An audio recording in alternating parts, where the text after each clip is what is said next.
There's a wind blowing in Africa, in a nation called Ashanti.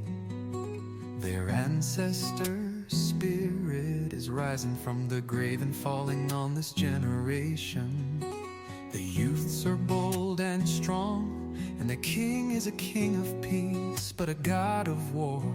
When they decide nothing on earth can stop them, though they're the reason why Mother Ghana is on her feet. Because of hatred, some tribes pretend as if they've never seen that, but they don't know that without Father Ashanti, Mother Ghana will cry because she's in love with him. Let's not distance ourselves, because the young are ready and waiting for an order from our King.